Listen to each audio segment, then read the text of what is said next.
मधुबनी का है मुझे ये ठीक है। हमारे राहुल भाई हम लोगों के बीच में पधारे हैं कि अगर हमारी सरकार आएगी तो एकदम ये जो आपका काम है हम करके आपको दे देंगे। मोदी जी का पहला काम पार्लियामेंट में आकर इस बिल को रद्द करने का। इस देश में मोदी की सरकार में सारे किसान जो सबका भरण पोषण करते हैं वो आज भिखारी का ऐसा बन गया है। हिंदुस्तान की सरकार जमीन अधिग्रहण बिल के कानून को तोड़ दी।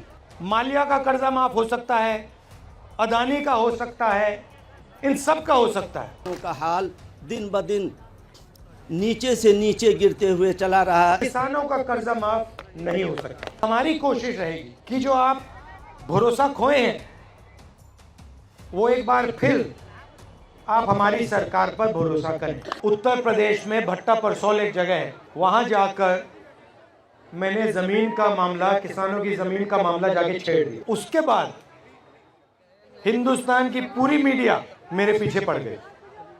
बिल्कुल उनका बर्ताव बदल गया। क्यों? क्योंकि जो किसानों की जमीन की बात थी उसको मैंने जाके उठा दिया। उसके बाद भट्टा परसौल के बाद यूपीए ने, कांग्रेस पार्टी ने जमीन अधिग्रहण बिल पार्लियामेंट में पास किया। 4 गुना कॉम्पेंसेशन किसानों को अपनी जमीन के लिए, 4 गुना, मार्केट रेट से 4 गुना। मोदी जी का पहला काम पार्लियामेंट में आकर इस बिल को रद्द करने का था। तो मेरा कहना है कि जो भी राजनेता किसानों की जमीन की रक्षा करने की बात करेगा उस पर 24 घंटा मीडिया का आक्रमण शुरू हो जाए। अब यहां पे ये आपका एसएसबी का है।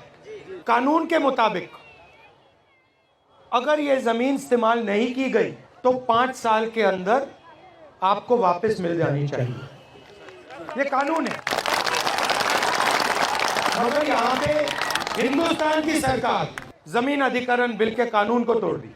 और मैं आपको आश्वासन दे सकता हूं कि अगर हमारी सरकार आएगी तो एकदम ये जो आपका काम है हम करके आपको दे देंगे। किसानों को चारों ओर से घेरा जा रहा है। आपकी जमीन छीनी जा रही है, आपसे जमीन ली जाती है।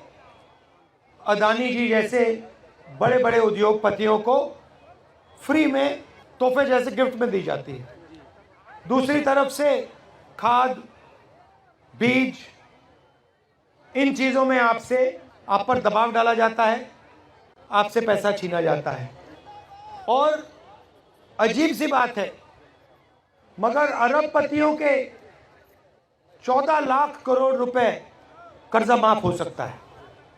माल्या का कर्जा माफ हो सकता है, अदानी का हो सकता है, इन सब का हो सकता है, मगर किसानों का कर्जा माफ नहीं हो सकता। हिंदुस्तान के हर नागरिक की कम से कम प्रोटेक्शन होनी चाहिए। तो अगर हम किसानों की रक्षा नहीं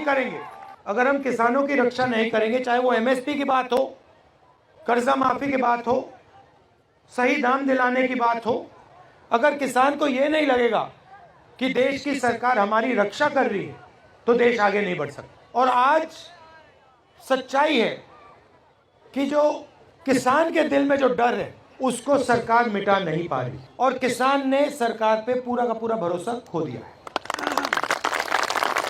मगर मैं आपको यहां ये कहने आया हूं कि हमारी कोशिश रहेगी कि जो आप भरोसा खोए हैं वो एक बार फिर आप हमारी सरकार पर भरोसा करें।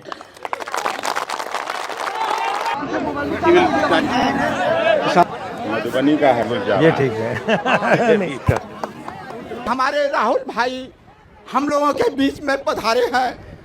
आज इस देश में मोदी की सरकार में सारे किसान जो सबका भरण पोषण करते हैं वो आज भिखारी का ऐसा बन गया है। हम अपने महान नेता इस देश के राहुल भाई से निवेदन करेंगे, एमएसपी को कानूनी दर्जा दिलाने की लड़ाई आप हमारे तरफ से लड़िए। हम लोगों का हाल दिन ब दिन नीचे से नीचे गिरते हुए चला जा रहा है और वो आपके सामने खुद दिखाई दे रहा है कि कितना कमज़ोर सब 10 बीघा 12 बीघा 15 बीघा खेती करने वाले लोग हैं। लेकिन सबका हालात को आप देख रहे हैं, अपने सामने देखिए कितने कमज़ोर और नहीफ हैं। मजबूर होकर के ये किसान का आल औलाद पंजाब, दिल्ली, हिमाचल प्रदेश या दीगर दूसरे जगह जा रहे हैं, जो बड़ी दुख की बात है। और हम लोगों को एमएसपी तो सिर्फ सुनाई देता है, इसका कहीं दूर तक कहीं कोई अता पता नहीं चल रहा है।